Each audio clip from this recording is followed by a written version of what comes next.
Hi, I am very excited to talk to you guys a little bit about incorporating technology into the classroom and more specifically teaching our kids about computer science.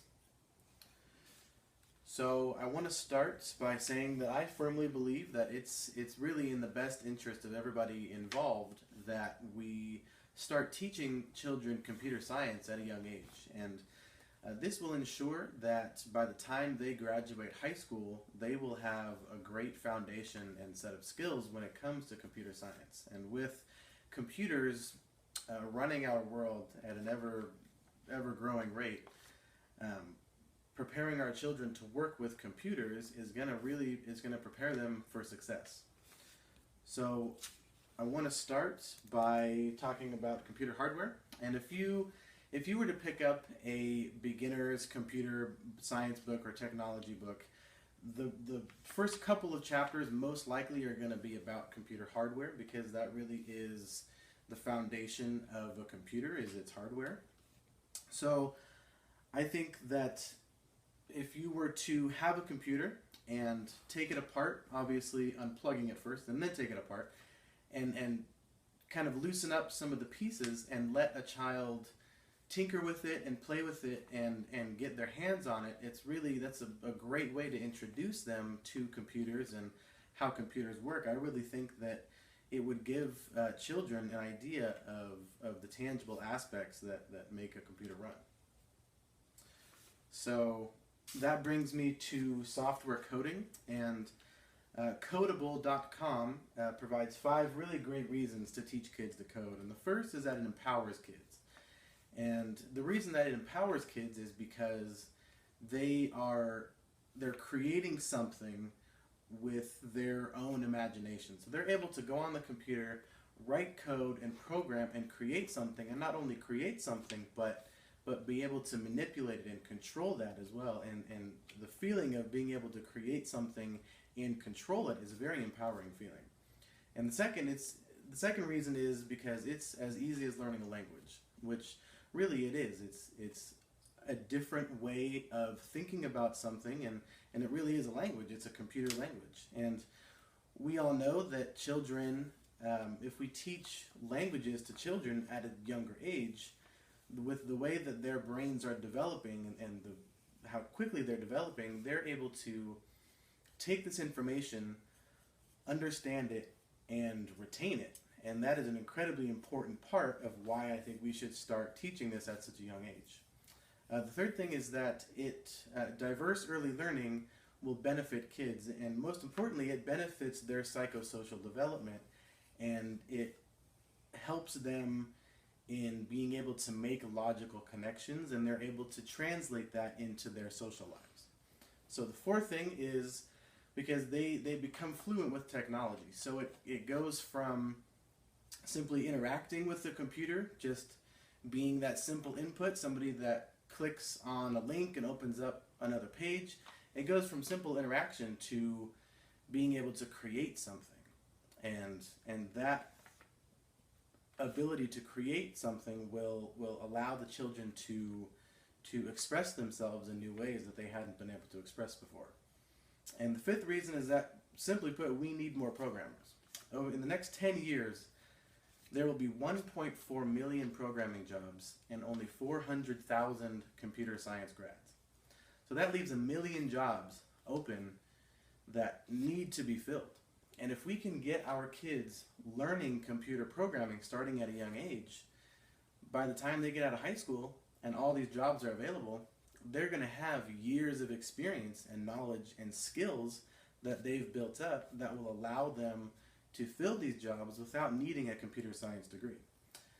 And computer occupations, they on average earn over $80,000 a year, with many of them earning a lot more. I mean, there are application developers who work with higher end companies that make close to $200,000 a year, and that is very, very good money.